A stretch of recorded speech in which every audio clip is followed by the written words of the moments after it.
देखिए 500 साल से बहुत बड़ी विडंबना थी कि क्षत्रिय सूर्यवंशी कुल के राजा राम अपने ही घर से विस्थापित थे। तो जो 500 साल बाद क्षत्रिय राजा भगवान राम अपने भव्य मंदिर में अपने घर पे पुनः स्थापित हुए हैं, तो ये इस बात का अंदेशा है कि राजनीति में भारत की आने वाली भविष्य, भारत की वर्तमान और आने वाली राजनीति में क्षत्रिय समाज का जो डंका था और जो अस्तित्व था वह पुनः स्थापित होगा। अब जैसे लोकसभा चुनाव करीब आ रहे हैं और आप सब जानते हैं जिस तरह से क्षत्रिय समाज के प्रतिनिधित्व में निरंतर कमी आ रही है, उस सब को लेकर के भी हमारे राष्ट्रीय अध्यक्ष ठाकुर महेंद्र सिंह तंवर जी का बहुत ही एक विचार रहता है कि किस तरह से क्षत्रिय समाज का जो प्रतिनिधित्व है वो राजनीति में बढ़े। और चूंकि अखिल भारतीय क्षत्रिय महासभा देश का सबसे पुराना क्षत्रियों का संगठन है, 1896 में जिसकी स्थापना हुई, और यह एक ऐसा संगठन है जिसने 3 बार राष्ट्रव्यापी रथ यात्रा करी हमारे राष्ट्रीय अध्यक्ष जी के संरक्षण में, और जिसमें 3 मुद्दे जो रहे हैं। पहला कि जो आरक्षण है वह जातिगत आधार पे न होकर के आर्थिक आधार पे हो। दूसरा,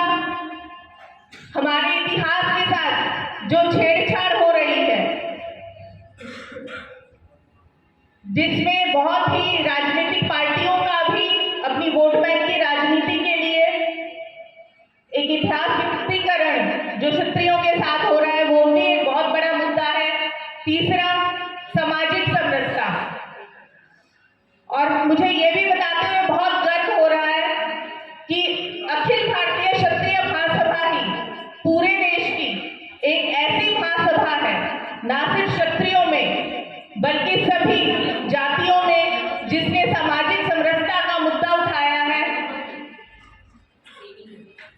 और जिसका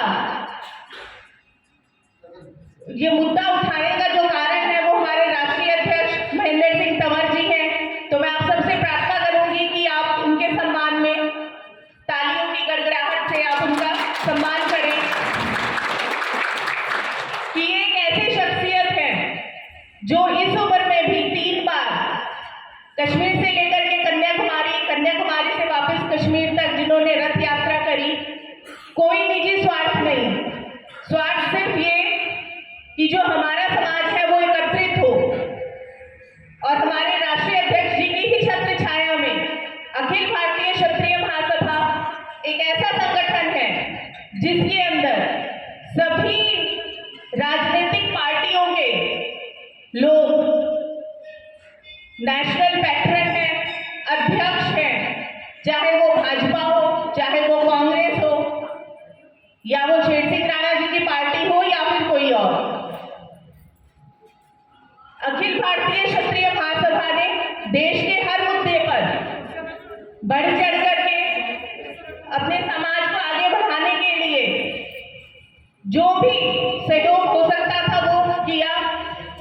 और मैं आप लोगों को ये भी बताना चाहूंगी कि 2013 में जोधा अकबर फिल्म को लेकर के एक विवाद उत्पन्न हुआ था, जिसमें हमारे क्षत्रिय महासभा के राष्ट्रीय अध्यक्ष ठाकुर महेंद्र सिंह तंवर पर भी मुकदमा दर्ज हुआ, जो अभी तक चल रहा है। तो ये इस बात का पर्याय है, इस बात को स्थापित करता है कि जो क्षत्रिय महासभा है वो कितने काबिल हाथों में है, कितनी काबिल छत्र छाया में है। और अब जैसा कि लोकसभा चुनाव आने वाले हैं, जो हमारे क्षत्रियों का जो प्रतिनिधित्व है, राजनीतिक पार्टियां हमें टिकट देने से बच रही है, ऐसी कंस्टिट्यूएंसीज की टिकट दी जा रही है जहां पे एक विवाद है और या फिर हमारी टिकटें काट दी जा रही हैं, तो इस मंच के माध्यम से एक राजनीति में क्षत्रिय के प्रतिनिधित्व को मजबूत करने के लिए मैं ये कहना चाहूंगी कि जहां से भी हमारे काबिल भाई बहनें क्षत्रिय उम्मीदवार हैं, अगर आपको कहीं से टिकट नहीं मिलता है, चाहे निर्दलीय ही सही, चुनाव लड़िए, क्योंकि देश को आप सबकी जरूरत है, क्षत्रिय के प्रतिनिधित्व की जरूरत है, क्योंकि क्षत्रिय मजबूत होगा तभी तो देश मजबूत होगा। और ये इस देश का, भारतवर्ष का इतिहास रहा है कि हमेशा से हमारे समाज ने ही इस देश की रक्षा की है, इस देश को आगे बढ़ाया है। तो यही कहते हुए मैं पुनः आप सबको आज के इस पावन दिन पर, महाराज करण सिंह जी के जन्मदिन पर मंगल कामनाएं देती हूँ, उनके स्वास्थ्य की मंगल कामना करती हूँ और होली का मैं आप सबको शुभकामनाएं देती हूँ। यही कहते हुए अपनी वाणी को विराम देती हूँ। जय जय श्री राम।